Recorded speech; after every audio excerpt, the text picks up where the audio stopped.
Good afternoon, everyone, and I'm Basundhara on behalf of Shine.com. I welcome all of you to Shine Power Perspectives today. Shine Power Perspective is a first of its kind virtual debate series on issues that matter to the HR community. Top HR leaders will share their views with the audience about various trending HR topics in a rapid fire mode, which will be for or against the topic. Now, what's different? So, it's audience will decide the topic. To make this event experience exceptionally interactive for you, we are also introducing a new segment that is mystery topic, which will let our audience choose a topic of your choice for the speakers via poll. Not only this, you will also get a chance to interact with speakers on every issue with a short Q&A after each round of debate. Now, I would like to introduce our panelist for today, Mr. Vikas Singh Begal, Deputy General Manager, Talent Supply Chain Center of Excellence at HCL Technologies. Welcome, sir. Ms. Vidya Fernandez, Senior Vice President, HR Store Operations at Metro Cash and Carry India Private Limited. Welcome, ma'am. Mr. Saurabh Sharma, Head of Talent Acquisition at OLX India. Welcome, sir. Mr. Majid Khan, Head Strategic Resourcing at Emphasis Limited. Welcome, sir. It's an honor to have you all as a panelist today. Now, I would like to introduce our first topic for the debate, and each speaker will get 5 minutes to share their views. Audience can keep asking questions in Q&A option, and it can be related to topics, and our speaker will answer them. First topic is work from home versus work from office. Mr. Vikas and Ms. Vidya will be debating in the favor of work from home, and Mr. Saurav and Mr. Majid will be in the favor of work from office. So here we go. Over to you, Mr. Vikas.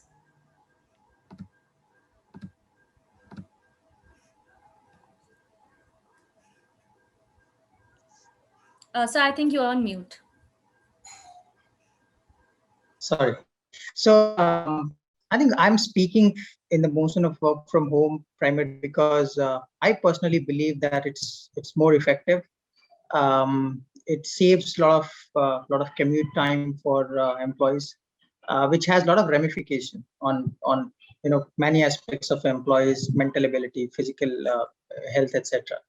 And therefore, I believe, and the companies have seen, and there is enough data for us to see that people are saying that they're more happy, they're more productive. And it's not that somebody's perception, but there's data to prove that the productivity has gone up while people are working from home. It also saves a lot of overhead and cost for the company. And as and when there is a need, I think before, thanks to COVID, that there's a proof of the pudding now. Otherwise, earlier most of us, including myself, I used to travel perhaps a couple of days in a month. Either I'm going to Bangalore for some meeting, Chennai, going outside, different countries. But all of those, since now there's a restriction, we are able to do all of those works and meeting remotely. And those are as effective perhaps as what we have been doing earlier, and we are able to accomplish perhaps same or more work. So I think considering all these points, personally, if I look at it from employees' perspective, I think it is more productive. It saves time. It gives you a lot of work-life balance. It gives you ability to beautifully manage your personal side along with your official commitments, and you can work with a lot of freedom. You can decide. When to work and how to work. Most importantly, I believe that this whole notion of office only started with this so-called with the industrial revolution, right? Before that, if you go into the history, what were people get paid for? They were get paid for their function, right? Not for their time.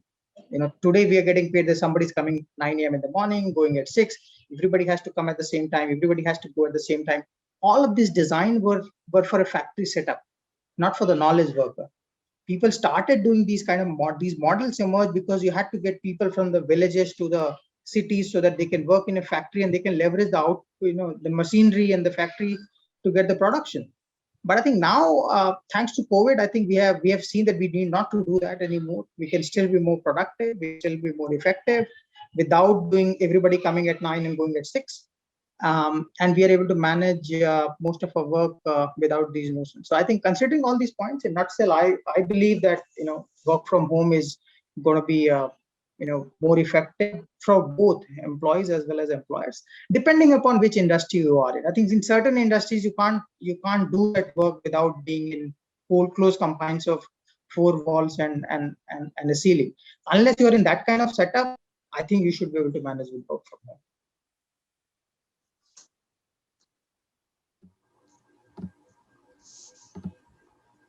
Mr. Saurabh, would you like to add your inputs? Absolutely, I think so. While I agree with Vikas on that, on one point that it is definitely industry specific, but I feel working from office is more productive. Of course, when I look at productivity, I don't look at productivity in isolation. Of course, Vikas has mentioned, and I've also seen and read articles that productivity is up by 1.4 times, but are employees happy, creative, motivated, and engaged? For the entire purpose of discussion, we'll keep my request is that if we keep it for the industries where work from home is possible, because otherwise we are discussing out of the way, but where work from home is possible, my first question comes on the infrastructure. So uh, if we look at the wider uh, demographics, does your home have enough space for everybody to work in? Like you stay in an apartment, two of you work at home or three of you work at home. Is there enough space for everyone to have those individual conversations? Otherwise, there's a cross noise and everybody getting disturbed. The second part is infrastructure also includes electricity, network. Is that all something which you have built? And I have my teams who are working out of the PG environment where they cannot upgrade everything on their wish, even if they want to. So that's one. Of course, in these current times, we don't have an option, so it's great. But when I look at work from home, what do I miss on the time that I gain by not commuting or being possibly deciding my own schedule? What I miss is those conversations outside of my work area, outside of the schedules, bumping into one business leader and just over a coffee, just discussing what is happening. Second, huge participation in events like office events would invite so much of participation. I've been in town halls where I was not even an employee of that business unit, but I went there to see what is happening.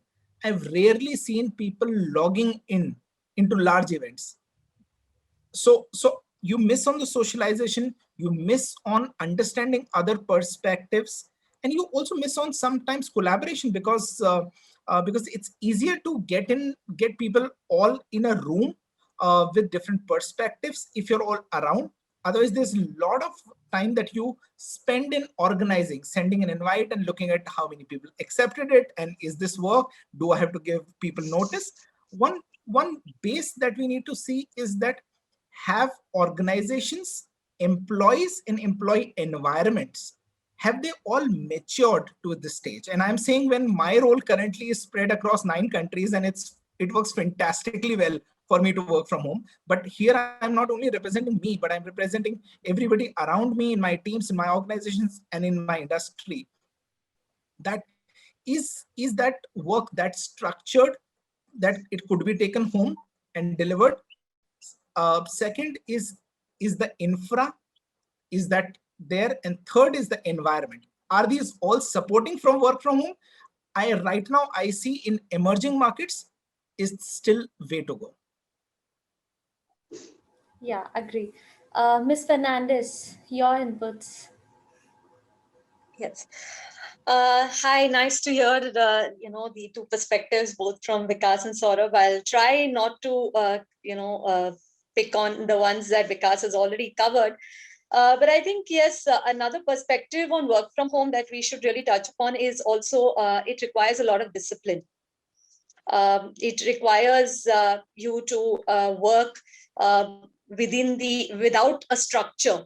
I think it helps build a lot of trust with your teams. A lot of accountability and responsibility that you see is now taken by people much more proactively when in this environment. So even in terms of, yes, of course, the obvious things are there, like, you save your time in terms of commute, etc., and you are able to structure. I think one of the main things that I've received a lot of feedback in terms of work from home has been the way you can structure your day more based on your daily, on your requirements, your work-life balance. And I think that is something that everybody is really appreciative of, with COVID coming in and having this opportunity of really exploring how well this can work. Because before this, and again, I come from retail, as an industry, we've debated this again and again over a long period of time.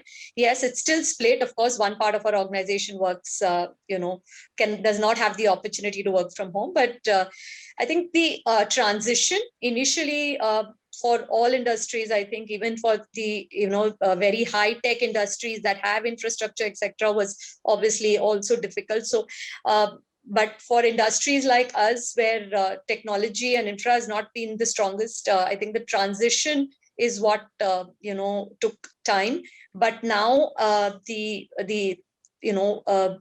it's been very collaborative. It's the opportunity is there, yes, but we have to be very, very disciplined and organized about it, and it does take time.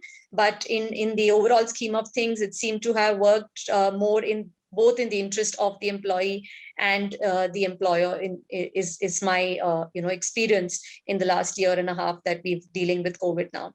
So yeah, I think that's what I would want to touch upon. Mr. Khan? So I've been an HR guy since the beginning of my career. And one of the reasons why I had chosen HR as my field was because since my childhood, I had been very social in my approach. And I thought maybe this is one area where I can definitely create a difference. And so far, whatever little that I have been able to achieve, I think my way of functioning has really helped me. So from that perspective, and adding on to whatever Saurabh said, I 100% agree with him, but I will definitely not be repetitive here, and I will not really keep drilling upon the same points. Rather, I have certain other things that I would want to add in terms of why work from office has been an area which I think still works better for many organizations, and in certain segments it works really well for us also. One, that it gets you an environment, right, which definitely is full of lot of energy. And touching upon the point that Vidya also mentioned about trust, I think trust is built better when you are together in an environment which is really cozy, at the same time carries a lot of warmth. As they say, music happens between the keynotes. Similarly, trust happens in a boardroom or in a meeting room, where you can actually look at somebody and you can say that, hey, hold on, let me put across my point. In virtual environment, when you are in a meeting and when you are brainstorming, you actually don't really get too much of a chance to interrupt somebody or to just come in and put across your point so freely or so effortlessly. So some of these things definitely work better in an office environment.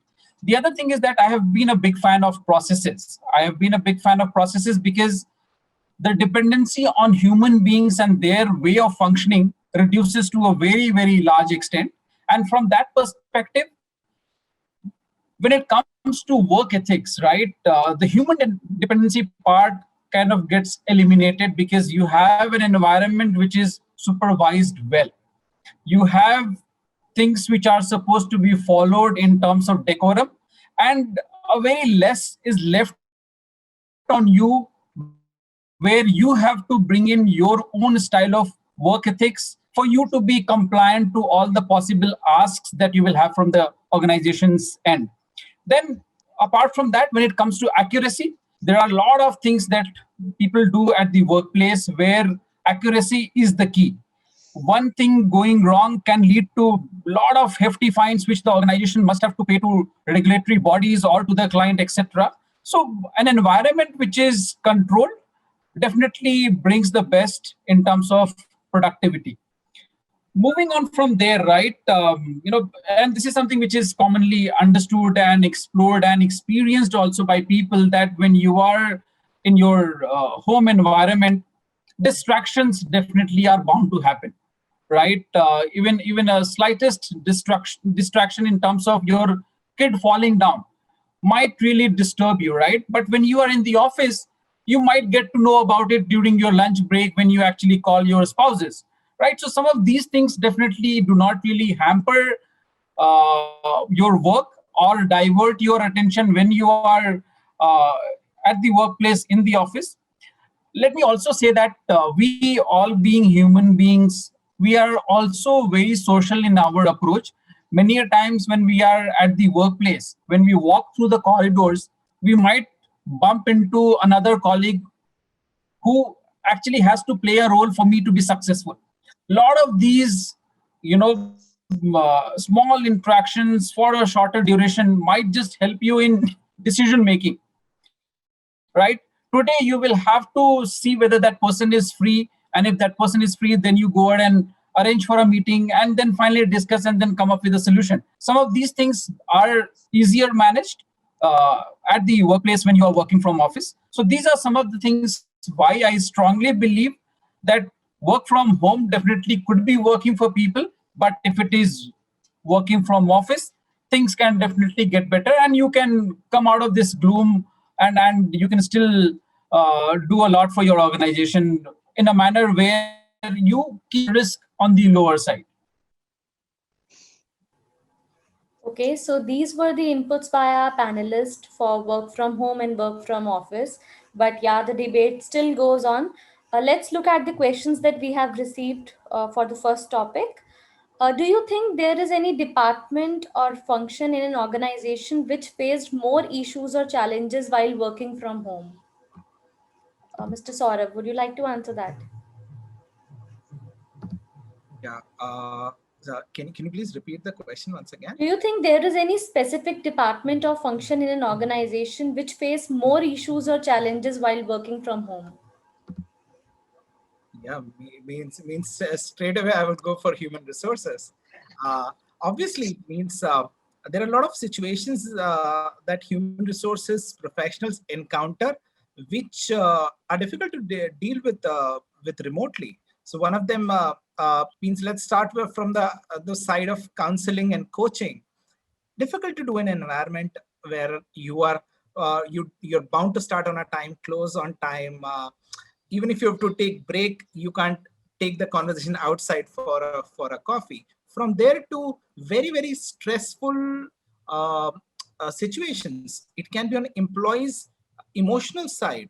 How do you then on a call empathize and understand? Means we were not prepared, and we didn't grow up in this environment. We're adapting, and definitely we can't be natural best in adaptation yet. Means if hopefully does the pandemic ends soon, and we don't have to, but if it doesn't, then probably we'll be more effective. So that's one side. But looking at also the other side of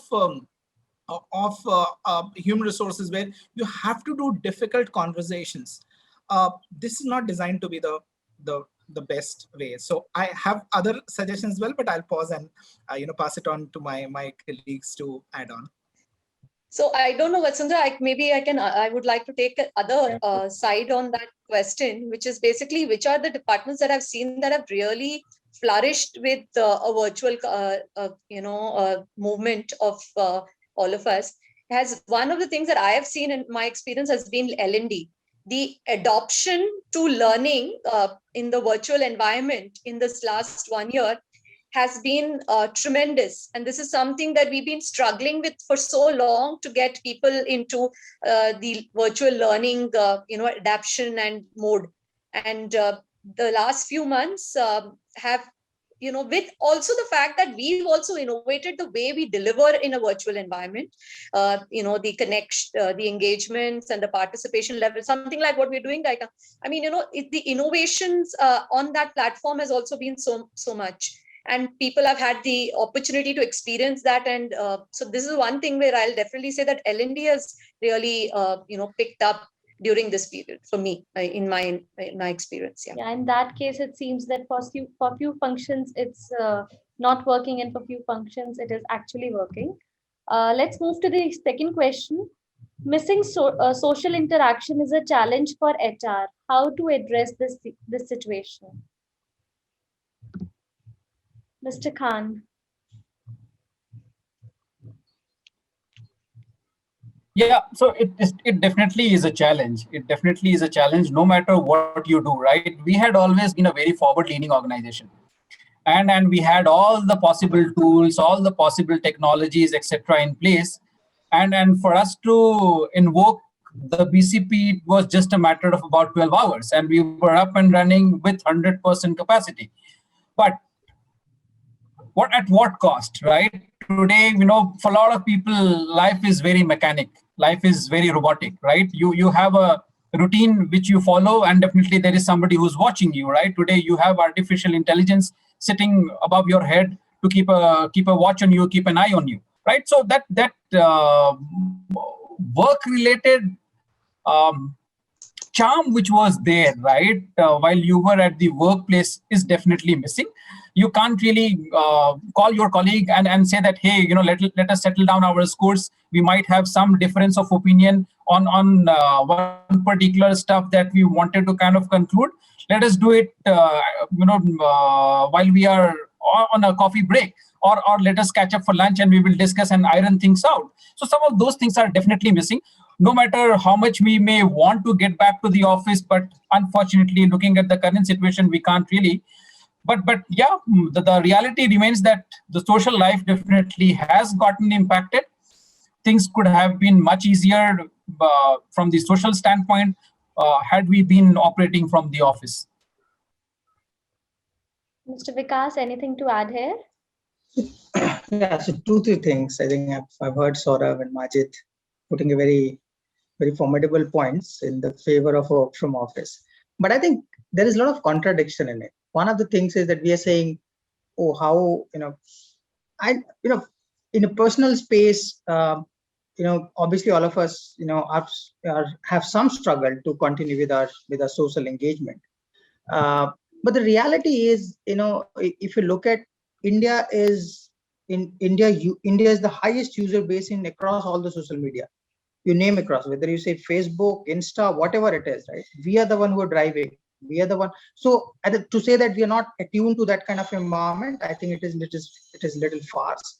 I think our new generation is far more social. They are far more adaptive to such platform. It's just that we need to change the mindset. I think the few things, and just to put the data in perspective, $10,000 in an average cost to have an office for one employee, depending upon which part of the world you are in. Hong Kong perhaps is the most costliest, followed by London, and so on and so forth. Now, if you can do that job from the home, and obviously, both will have pros and cons, right? And work from home will have its pros and cons, work from office will have pros and cons. But just putting the data into perspective of business and from the employee perspective to say that what is going to work. Obviously, as to Saurabh's point, is India ready? Do we have that kind of houses like in America and Europe where all three of us can work in from the home? Perhaps not, and it will take some time. But just to answer that question, to say that, can you work from home and be as productive, and your company can run as effective as it was work from office? Of course it can. There are other aspects where we need to learn. From HR perspective, today, if I'm in office, I can perhaps talk to 10 people. But if I can adopt some tool, perhaps I can cover 100 people one-on-one in one day, which I can't do it, right? And obviously, you can always argue to say that when you have a face-to-face conversation with somebody, there's a body language, there's a tonality, people can see your eyes and get, gauge what you're thinking and saying about me. All of those things also we need to learn. Technology will become more sophisticated. All of us know that where technology is going, right? It is everywhere now. We have the wearables, we have everything. So I think in another 4 to 5, 6 years, we will have more sophisticated technology, which can perhaps, not only will be able to communicate as well as, but we'll also have 90% gauging the person, sensing the person, understanding the emotions of the person. So all of that will come. But I think for the debate's sake, I would still say that, if you go by any data, whether it is a cost, whether it is productivity, whether it is happiness of employees, I think it is in the side of, this side of the debate that work from home is perhaps is here to stay, and there is an Upwork. I was just doing the research for this topic, and I came across this very nice article where Upwork has done a study and said that 73% of the function within any business will be attuned to work from home by 2028. So we are talking about just merely 20%, and that 20% will remain where you have to be in office. The internal projects, research work, all of that you'll have to come to office, and you will have labs, etc., where you need to come and collaborate with your people. But most of us, the 70% of us, can work remotely and be as productive and as happy and take the companies forward. Sure. For other questions, panelists may answer your questions in some time. For time being, let's move to the second topic of the debate. So the second topic is employee monitoring technology, to track or not to track. Very much relevant to our first question. And here we go for a debate with our panel. Ms. Vidya, let's start with you. Your views. I think I'd picked for not to track, and I think I'll speak on that first, Vasundhara. Yeah. So I think it's okay. I think I'll start with my point with saying that I think tracking is for cars and phones, not for human beings in the first place. So starting from there, I think anything that talks about tracking people and their movement or what they're contributing comes from a lack of trust.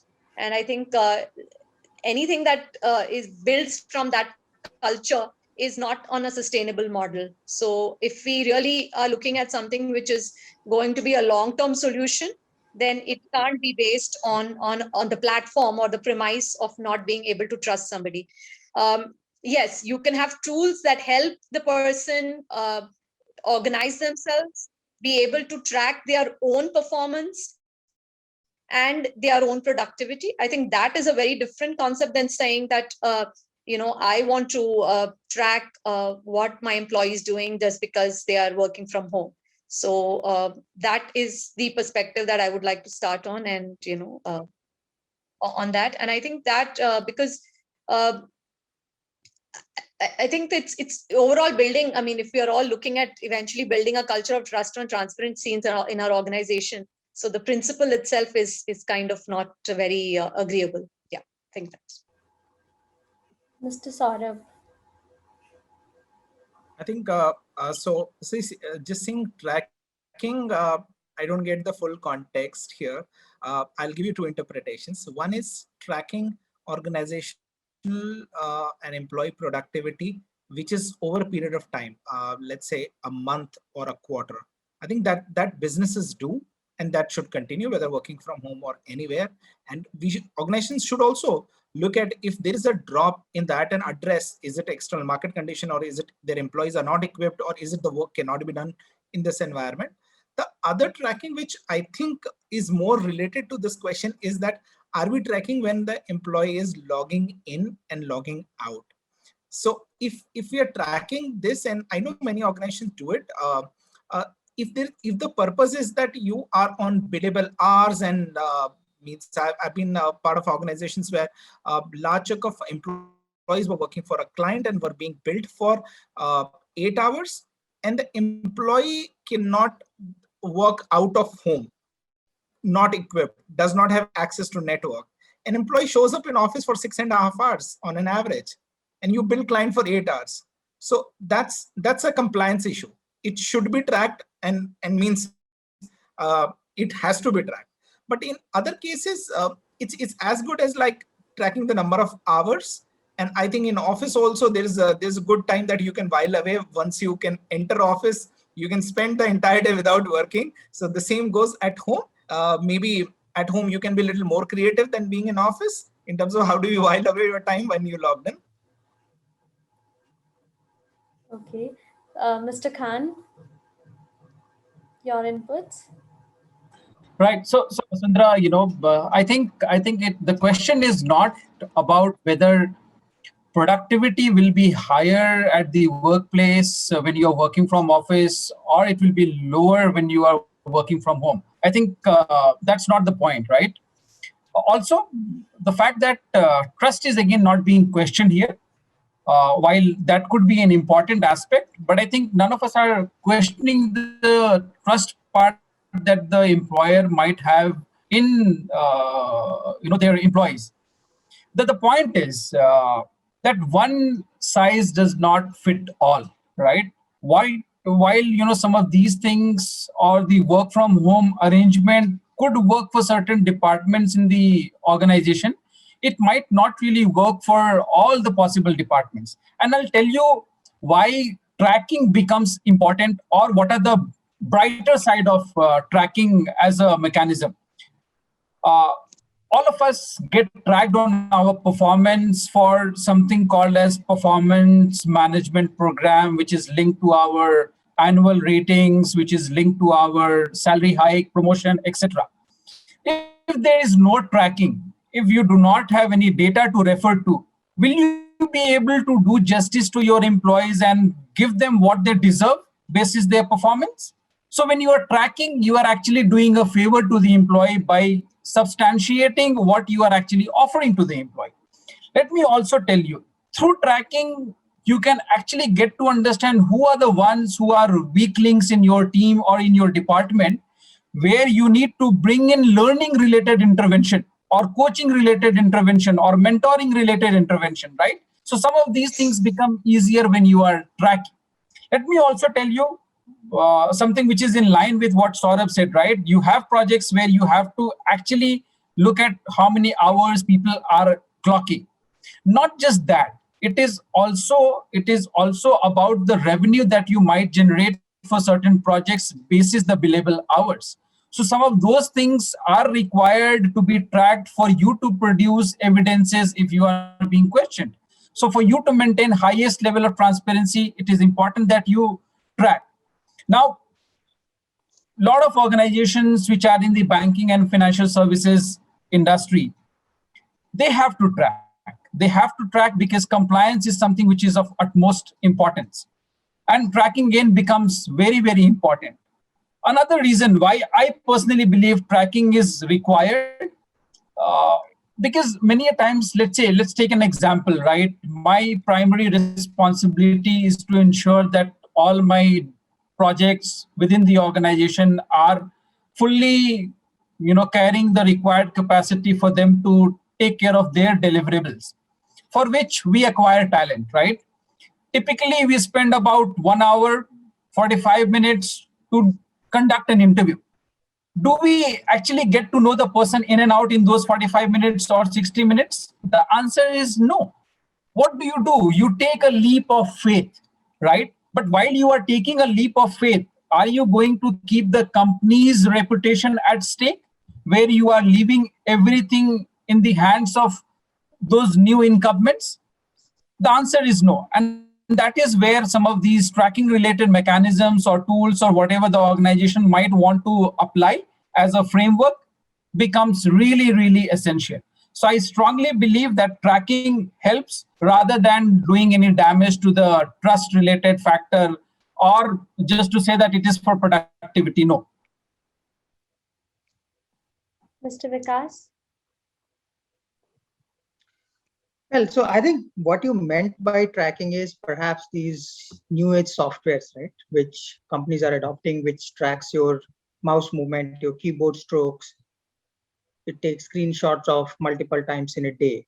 I think if that is the tracking, then I will vehemently oppose it, because I believe, to Vidya's point, it is a lack of trust in many ways. I think anything which is around performance, whether your company's given work or not, all those tracking has been there and it will continue, right? You can do performance appraisal. You assign me a task, you should check with me to say whether I've completed the task in stipulated time or timeline or not. I think here perhaps we're talking about the tracking about those softwares, which a lot of companies are trying to leverage to say, it takes screenshot of your laptop, perhaps 10 times in a day. Then what are you typing in your keyboard, it analyzes that and it gives you some sort of sentiment analysis to say this guy is engaged, not engaged. All of that. I think if you're talking about that kind of tracking, then I think companies have to, if you start there, then perhaps to Vidya's point, you're saying that your culture and your all principles which you put across in your brochure and send it to employee, it means nothing, right? You don't have to track people on that, right? You have to track people on, these are the 5 tasks you're supposed to do in a week's time. End of the week, have you completed those tasks or not? Whether I start at 9 a.m. or I start at 10 a.m. and I end at 8 a.m., that 8 p.m., that doesn't matter anymore. And I think that's accountability comes. And that's where these managers, first-time managers and leaders need to instill that, faith in employees to say that we trust. And I think employees have reciprocated. If you look at the data for last 1 year, there are many companies who have done better than what they had done perhaps pre-pandemic eras, right? And it is because of those employees who work from home. And I think most of the companies, perhaps they're contemplating, but they don't have that software yet. And still people are putting those 8-9 hours delivering and perhaps going extra yard to deliver for the company. So employees have reciprocated. As long as you give some accountability to employee and you trust them and you give and you show that you have faith on them, I don't think so. We need that kind of tracking.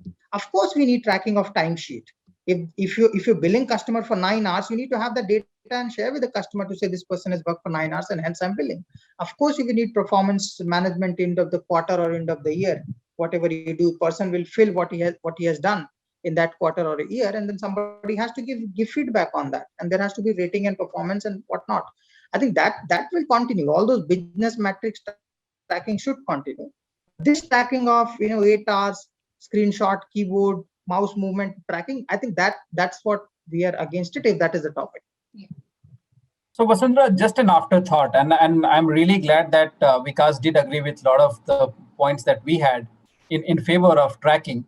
And this afterthought is about the well-beings of the employees, right? Today, when we are talking about the productivity levels going up, let us also understand and accept the fact that people today are getting more burnt out than ever in the past, just because there is no limit, right? I personally have gone through a cervical spondylitis related problem just because I don't know when to stop, right? I have this habit of keeping my laptop on and keep checking it even after I'm done with my dinner or when I'm about to hit the bed. So I think some of the organizations, if at all, they've started tracking what people are doing, how many hours they are clocking. This is also helping the organization to bring in some level of intervention where the organization is actually able to coach the employee, mentor the employee, or engage with the employee to make the employee understand that, hey, you need to also look after yourself. Don't do something which is more than what you are required to do at the cost of your own health, right? So that burning out related problem is something which can get avoided, is getting avoided to a very large extent with proper tracking and then measures post that. Yeah. So just to extrapolate on that point, look, as long as you're tracking something which is, and you have to explicitly communicate on that to say, I'm tracking XYZ, this is the purpose it is getting tracked, these are the end objectives of it, right? Then perhaps you can do that. And I think work from home or all this is new for all of us. At least in this country, it is relatively new. And everybody is trying to figure out, right, how to manage teams remotely, how to motivate them, how to do collaboration and come up with ideas on the virtual platform. And that's where the leadership and, with this point, the L&D teams, etc., has been geared up in last 1 year and trying to create program around it to say, how should people learn working in this environment and do all of that.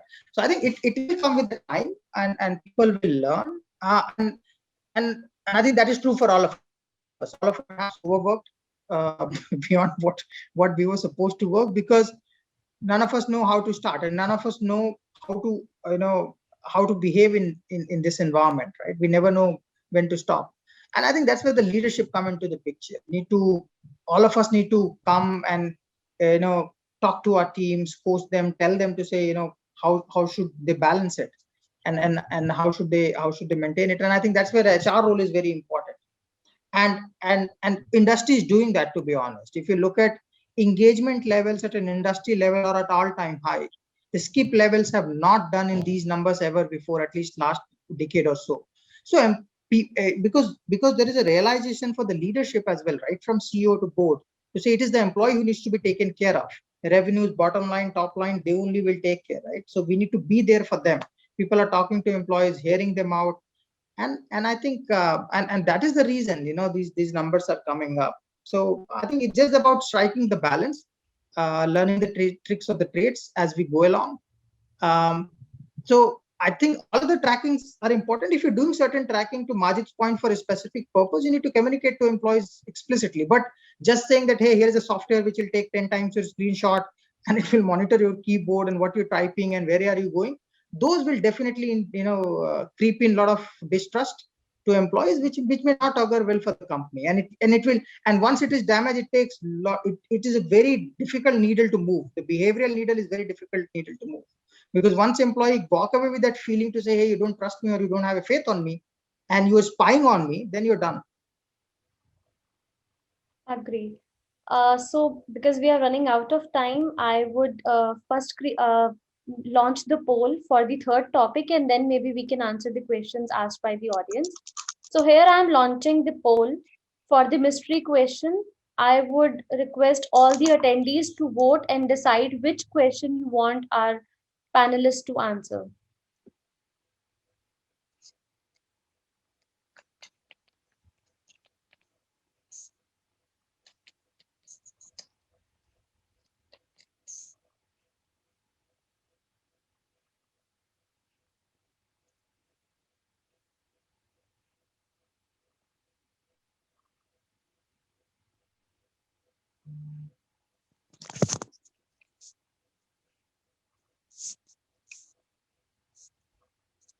We'll wait for next 2 minutes. I would request all the attendees to please vote for the question.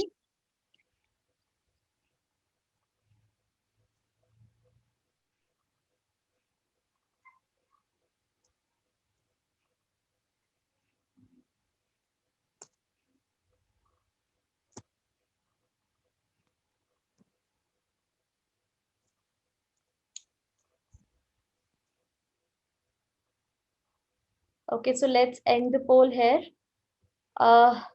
So the question that our audience has chosen for our panelists to debate on, the mystery question is internal hiring versus external hiring. So let's begin with Mr. Vikas. Your views on internal hiring or external hiring. Which one would you like to favor? Look, I think, and I can speak for my industry, any day internal hiring takes the precedence, right? It's that you always look for somebody who's available internally who can do that role. Only when you do not find anybody available internally, you go and, you know, take the person from market. Because, you know, if you do not do that, if you do not give the first opportunity or right to refusal to your existing employees, then you're not doing justice, right? How will people's career progression will go? How will people get the cross-functional experience and all that? So I think most of, and I can speak for IT industry, most of the IT companies have a very robust internal movement, you know, standard operating procedures in place, where any job which is open, it goes for employees. And obviously there is a eligibility criteria for internal movement, right? You should spend a certain years of experience in an existing project before you call sorts to say that I want to move now. Otherwise, everybody will start moving in every 6 months. You know, these new generation is, you know, they're very impatient. So they do a project for 6 months, they get bored, and there's. I think there is some internet issue. Miss Vidya, you can continue till then. Sure. So I actually personally believe that it has to be a dual model. It has to be both build and buy. You can't, depending on your business needs. While we, as an organization, we'll always focus on building internal talent, but based on business needs, we are also very focused on ensuring that there is a buy option, which is basically getting talent from outside, because it's very critical that you get different talent, different people into the organization. And mainly there'll be skill sets that are not really available within your organization. So you need to ensure that those are also coming in adequately and at the right time. So as you expand and you grow into various other channels and other things. So from both from a personal current business perspective or even in my earlier assignments, I think a dual model has worked. That's why it has to be in tandem with the business needs. It's not personally what I would like. If the skill set is available from within, great. But if it's not, I wouldn't be shy of going outside to get it. Okay. Mr. Vikas, so you are back now. Would you like to continue?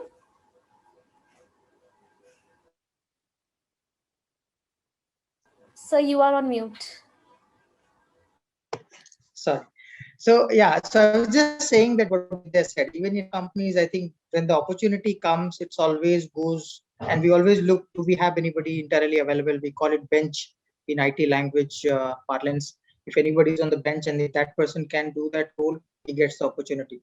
And if you do not find anybody internally in stipulated timeline, then you go to the market, because it's revenue at the stake, right? So you need to then find somebody from outside and bring in the person. But in our case, you never directly go to outside and hire somebody. You should always look for internal availability before you decide to go for hiring. So that's how it works.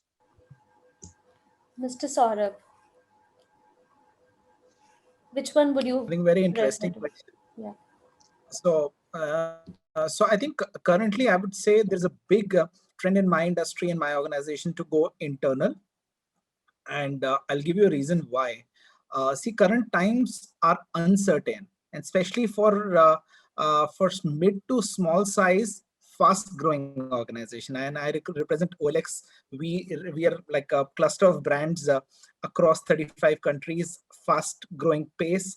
There are a lot of experiments that we do, and they become next business model for us. For those experiments right now in uncertain times, it's great to have internal talent lead them for a shorter duration. Once you have a clarity, okay, things are settled, and you can go full time, hire externally or move the internal talent there and hire a replacement there. So internal talent right now is that opportunity for you to leverage, which always existed, but in uncertain times even more. And second, I think beyond internal external, I would also want to bring freelancers. This is the time to get the freelancers on board and get your projects done amidst all the uncertainties that lies ahead of us. Yeah, because it seems that gig economy is going to work for all the businesses in coming time. Mr. Majid Khan, your inputs on the topic. So, see, I think internal versus external, right? This is something which many a times gets debated. However, I have a perspective where I think it is all basis the need, right? What are you servicing? Are you servicing a project which is growing by leaps and bounds, and you will have to hire thousands and thousands of people? If that's the case, your internal hiring mechanism will not work at all, right? It will fail completely. So when you look at the need, and if you do the analysis, right, you will very well understand whether you need to look at internal talent which you must have built over a period of time. You might have to look at buying from the external market. You might also have to look at borrowing, right? And borrowing will happen in two ways, right? One, that you will do some internal seeding from an existing project and you will give them replacements through backfill, or you will hire temp resources from the market on third-party payroll, make them work for you, and then through right to hire, you might convert them as full-time employees. So these things are purely based on the situation. And many a times internal hiring and external hiring happens to be two different sides of the same coin, and goes hand in hand. So you need to look at the scale, the size, and then finally decide which one you would want to prefer, looking at the need of the hour and the quantum. So I think it is all dependent on the ask and the requirement. Okay, thanks. I would like to thank our panelists for the inputs. Now let's move to the Q&A and let's see what are the questions asked by our audience.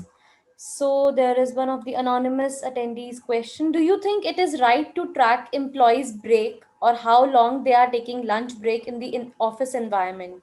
Do you think any repercussions are needed? If yes, then what can those repercussions be? So I'll pick that up since I was in favor of tracking, right, Vasundhara? It Yeah. is very important. There is something called as schedule adherence. Okay, let us take an example of contact center for that matter, right? In a contact center, you have too much of dependency that you have on your workforce. Okay, and that dependency is for you to be in a position to cater to your customers, your end customers, right? So if you have that kind of work environment today, so let us take an example of end user computing as one area, right? All of us use technology, you, I, and all my colleagues on the panel, right? Many a times, if the systems that we use, the tools and the applications that we use, if they fail to work, what do? We might know certain things which we will try to do from our side. If at all we are not able to fix, we will have to reach out to the help desk. Imagine the help desk is not optimally staffed, and you have an important meeting to attend, you have an important task to complete, and people are on extended breaks, and you do not really get the resolution at the right time. It can lead to disaster. It can lead to lot of loss for the organization. So that is why that tracking becomes important. And if you have somebody who's doing real-time analysis and proper tracking, breaks can be managed better so that your end users, your customers are serviced in the right manner. So these are the positives of tracking, and that is where I think tracking helps. Thank you so for your inputs. So let's move to the next question. The next question is, during COVID-19 lockdown, people got a lot of time to brush and learn new skills like digital marketing and software development that are being proven to be effective more than the people who are already in a job. In such case, do you think outside hiring is more effective than hiring from within? Any panelist, if you want to answer.